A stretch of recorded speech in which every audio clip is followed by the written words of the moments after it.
Hi everyone, this is our channel Around My Story. Please like, share and subscribe. Maman de substitution, un titre intriguant, n'est-ce pas? J'avoue, je ne m'attendais pas à devenir maman à un si jeune âge. Mais les circonstances déterminent souvent le chemin que nous devons prendre pour nous-mêmes. C'est grâce à ma mère que j'ai fait ce choix. Mais gardez votre jugement pour la fin. Attendez d'entendre mon histoire. Je m'appelle Rita et j'ai 17 ans. J'étais heureuse de vivre avec ma famille. Mon père était médecin, ma mère était femme au foyer, j'avais 2 petites sœurs, Carla et Sarah, et nous vivions dans un quartier agréable et tranquille. Notre maison était toujours remplie de joie et de rire. Mon père était un père formidable et ma mère était une mère fantastique. Nous jouissions d'une vie stable, jusqu'à ce que ma mère tombe soudainement malade. Elle a commencé à avoir des maux de tête fréquents. Mon père l'a emmenée chez un neurologue, qui lui a dit que sa situation était grave, qu'elle devait être opérée d'urgence. Notre vie a soudainement été bouleversée. Nous sommes devenus tristes et déprimés. Aucun de nous ne parlait beaucoup. Papa essayait toujours de consoler maman. Mais chaque fois qu'il était seul, il pleurait comme nous, les enfants. Notre vie est devenue sombre. Le médecin a fixé une date pour l'opération, et plus la date approchait, plus nous étions anxieux. Lorsque le jour est enfin arrivé, nous avons préparé quelques affaires de maman pour les emmener à l'hôpital. Elle avait l'air de penser que c'était la dernière fois qu'elle nous voyait. J'avais un mauvais pressentiment à ce sujet. Quand nous sommes arrivés à l'hôpital, maman m'a appelée et m'a dit « Rita, tu dois t'occuper de ton père et de tes sœurs. » J'ai soudainement paniqué. « Maman, arrête de parler comme ça, ai-je dit. Tu vas guérir et revenir à la maison. » Elle mit sa main sur ma bouche et dit « Bien sûr que je reviendrai, mais tu dois t'occuper d'eux en mon absence. Tu feras ça pour moi ?» Je pleurais, mais j'ai essayé de me calmer et j'ai hoché la tête. Puis le docteur l'a appelée. Elle a serré tout le monde dans ses bras, puis est entrée dans la salle d'opération pour être opérée. Nous avons attendu à l'extérieur de la salle, inquiets. Après un court moment, le médecin est sorti et a appelé mon père rapidement. J'ai su ce qui s'était passé en voyant l'expression du visage du médecin. Mon père est revenu quelques minutes plus tard et nous a regardés. Nous pleurions et il nous a pris dans ses bras. Notre vie est tombée dans une routine misérable et ennuyeuse. Mon père et mes sœurs étaient toujours tristes et je faisais de mon mieux pour essayer de m'occuper d'eux. Un jour, mon père m'a appelé auprès de lui et m'a dit « Tu sais combien je t'aime. » Vous tous. Mais parfois, nous devons prendre des décisions difficiles. Je n'aimais pas ce que je venais d'entendre. Il a dit « Je vais devoir me remarier. » J'ai fait 2 pas en arrière et j'ai dit « Te remarier? Mais pourquoi ?» Et il m'a répondu « Nous avons besoin de quelqu'un qui prenne soin de nous. Je sais que personne ne peut prendre la place de ta mère, mais je n'ai pas attendu qu'il termine. » Et j'ai dit « Papa, je ne prendrai jamais la place de maman. Et personne ne le pourra jamais. Mais je ferai de mon mieux. Je ferai tout ce qu'elle faisait. Je suis assez âgée et responsable. Je peux m'en occuper. D'ailleurs, j'ai promis à maman que je le ferai. » Il m'a regardé intensément et a abandonné tout de suite l'idée de se remarier. Au début, il m'a été très difficile d'apprendre à faire tout le ménage et la cuisine, mais je m'y suis habituée petit à petit. J'ai cherché sur Internet des astuces pour rendre mon travail plus facile et plus efficace. J'ai demandé à mes sœurs de ne pas faire de dégâts à la maison et elles m'ont plus qu'aidée. Je leur achetais des cadeaux. Ma cuisine s'est améliorée après de nombreuses tentatives ratées. Lorsque j'étais fatiguée et que je voulais abandonner, je me souvenais du visage de ma mère, et cela me donnait la force de continuer. 10 ans plus tard, je suis toujours la maman de la maison. Papa ne s'est pas encore remarié. Mes sœurs ont grandi et se débrouillent bien dans leurs études. Notre appartement est toujours propre et nous sommes à nouveau heureux. La route a été longue, mais j'ai fait ce que je devais faire, et je l'ai bien fait. Presque toutes les filles rêvent d'être une princesse de Disney, d'être comme Cendrillon qui a épousé le prince, ou Blanche-Neige, la plus belle de toutes. Mon histoire est un peu de ce genre, mais les contes de fées ont généralement une fin heureuse, n'est-ce pas? Mais la mienne... Eh bien, je vous laisse en juger par vous-même. Je m'appelle Rona, et j'ai 17 ans. Je vis avec mes parents et ma sœur Célina. À l'école, j'étais comme une princesse. J'adorais tous mes amis. Et ils m'adoraient. J'excellais dans tout. J'étais la meilleure chanteuse de l'école, j'étais très sportive, et je pratiquais tous les sports. Mon seul défaut étaient mes cheveux, qui étaient trop frisés et trop moches à mon goût. Je pense que le coiffeur les a appelés bouclés, juste pour réconforter les gens comme moi. Mais frisé n'est pas bouclé. Pas dans mon agenda. J'admets que les cheveux frisés peuvent être attrayants sur certaines personnes, Mais le look le plus ravissant pour moi, ce sont les cheveux longs et lisses. De beaux cheveux raides peuvent rendre n'importe quelle fille belle, même si elle n'a pas de beaux traits.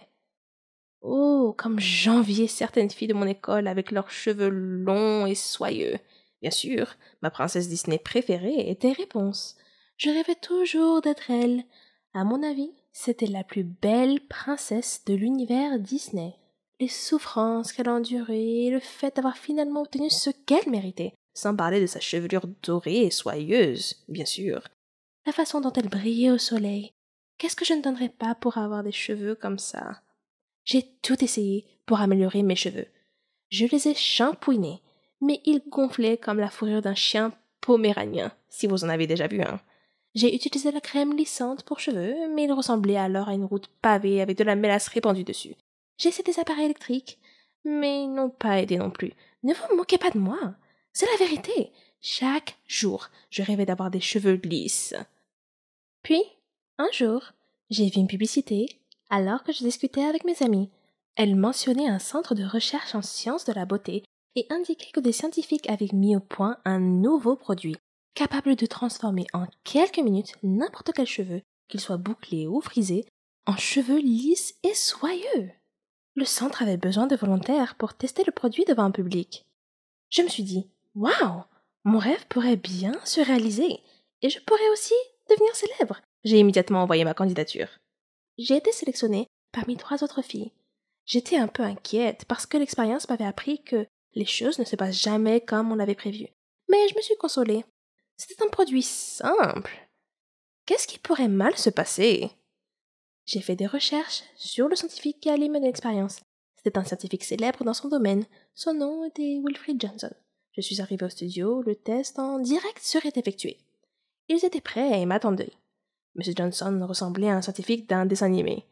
Cheveux ébouriffés, blouse blanche trop grande, lunettes d'Harry Potter. Vous voyez le tableau. Il m'a expliqué comment le produit fonctionnait et m'a assuré que tout irait bien. Oui, c'est ça. Comme si je n'avais jamais entendu ça avant. Néanmoins, son discours d'encouragement m'a enthousiasmé. Puis sont sortis les documents juridiques, les clauses de non-responsabilité qui disaient qu'ils n'étaient pas responsables des effets secondaires qui pourraient m'arriver en utilisant leurs produits de beauté. Alors, je les ai signés. Voyant que j'avais l'air dubitative et inquiète, il a tenté de me rassurer en me disant que c'était la routine et que c'était typique de tous les essais cliniques. Cela ne m'a pas rassurée, mais j'ai quand même décidé d'aller jusqu'au bout. J'avais invité mes amis à venir assister à l'expérience. Elle était organisée comme une grande conférence. En plus de M. Johnson, il y avait des journalistes, des photographes et 2 autres médecins dans la salle. M. Johnson a commencé à expliquer le produit pour le bien du public. Je me tenais à l'écart de la scène en attendant d'être appelé. Enfin, ils étaient prêts pour nous et nous ont appelés sur la scène, où nous avons pris place dans leurs fauteuils de coiffure. Des scientifiques ont mélangé divers liquides multicolores dans des flacons de laboratoire sur une table voisine de la scène. Après quoi, M. Johnson a rempli un flacon pulvérisateur du mélange et s'est approché de moi. Il m'a chuchoté à l'oreille que mon nom entrerait dans l'histoire. Puis, il aspergea mes cheveux avec l'élixir magique que les scientifiques avaient concocté quelques minutes auparavant. J'ai attendu nerveusement. Puis, lentement, mon cuir chevelu a ressenti une sensation de picotement, comme si j'avais été piquée par une centaine de fourmis en même temps. Mais j'étais trop gênée pour le mentionner. Puis la douleur a disparu, et un miracle s'est produit. Mes cheveux sont devenus lisses, comme M. Johnson l'avait promis. Le public a applaudi avec enthousiasme. L'arôme puissant de la réussite financière imprégnait l'atmosphère de la pièce. J'ai touché mes cheveux et je n'arrivais pas à croire à quel point ils étaient merveilleux. J'ai continué à les caresser, si doux, si soyeux, si droits et lisses. Je me suis réjouie. M. Johnson s'est approché du micro, tenant le produit dans sa main, et s'apprêtait à parler, lorsque le public a sursauté. Il regardait dans ma direction. M. Johnson s'est retourné et m'a également regardé. Mes cheveux avaient soudainement commencé à pousser à une vitesse fantastique. Ils sont devenus de plus en plus longs, jusqu'à ce que je ressemble exactement à Réponse. J'ai crié sous le choc. M. Johnson s'est précipité et a appelé à l'aide. Mon visage a pâli et je me suis évanouie. Quand je suis revenue à moi, j'étais allongée sur la scène dans un lit de mes propres cheveux, rassemblés sous moi. J'ai touché mes cheveux et oui, ils étaient encore lisses et soyeux. mais mon souhait semblait s'être littéralement réalisé. J'étais en effet une réponse des temps modernes. C'est pourquoi j'ai voulu partager mon histoire avec vous aujourd'hui. Faites attention à ce que vous souhaitez. Vous pourriez l'obtenir. Je ne suis pas beaucoup les infos. Les crises internationales, les crimes, les enlèvements, toutes ces choses me consternent. C'est comme si notre monde était une jungle dangereuse, et je n'aime pas ce sentiment, car je suis une fille paisible qui aime éviter les problèmes. J'étais loin de me douter que mon monde paisible allait être secoué par l'un de ces tristes événements. Je m'appelle Marsha, et j'ai 18 ans. Je vis avec mes parents et ma petite sœur, Marilyn. Ma mère m'a souvent prévenue d'être vigilante et d'éviter les situations dangereuses. Elle m'a dit que les gens pacifiques peuvent vivre dans un monde pacifique s'ils choisissent de le faire. Mais ce n'est pas tout à fait vrai. Un jour, j'étais à la fête d'anniversaire d'une amie, et nous étions en train de rire, de manger, de jouer et de passer un bon moment. Je ne faisais pas vraiment attention à mon téléphone, mais quand j'y ai jeté un coup d'œil, j'ai vu que maman m'avait appelé plus d'1 million de fois, vers minuit. Elle était visiblement inquiète de me voir sortir si tard. Alors j'ai décidé de me dépêcher de rentrer. J'avais peur de prendre un taxi seul, mais je devais me dépêcher de rentrer.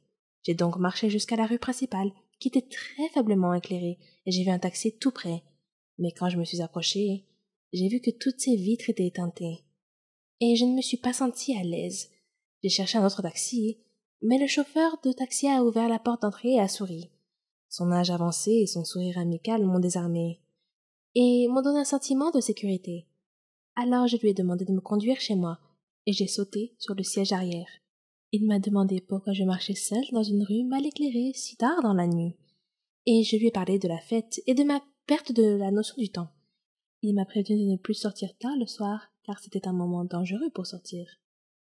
Il m'a demandé si j'avais entendu parler d'un tueur en série nommé Bradley. J'ai répondu que oui, mais que je ne savais pas à quoi il ressemblait. À ce moment-là, il a ri, et j'ai entendu les 4 portes se verrouiller soudainement. Il m'a regardé et a dit « Je m'appelle Bradley. Maintenant que tu sais à quoi je ressemble, c'est un plaisir de te rencontrer. » J'ai crié pour qu'il arrête le taxi et me laisse sortir. Il a simplement déclaré que les simples erreurs peuvent parfois avoir le plus grand impact sur nos vies.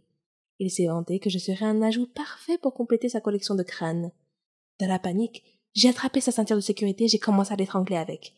J'ai exigé qu'il arrête la voiture, mais il a refusé. J'ai commencé à l'étrangler de plus en plus fort jusqu'à ce qu'il finisse par perdre le contrôle de la voiture. La voiture a quitté la route, a fait plusieurs tonneaux et s'est retrouvée à l'envers. Heureusement, j'étais encore consciente et ai pu sortir de la voiture renversée. Il a essayé de m'attraper pendant que je rampais, mais j'ai réussi à lui échapper. J'ai couru jusqu'à la route principale et j'ai fait signe à une voiture dans laquelle se trouvait une famille. Une fois arrivée à la maison, j'ai raconté mon horrible expérience à maman, qui m'a emmenée au poste de police. Après avoir écouté mon histoire et ma description du type, la police a promis d'enquêter et d'attraper le criminel dès que possible. Cette expérience m'a marquée à vie, mais je sais maintenant que je dois être forte si je veux continuer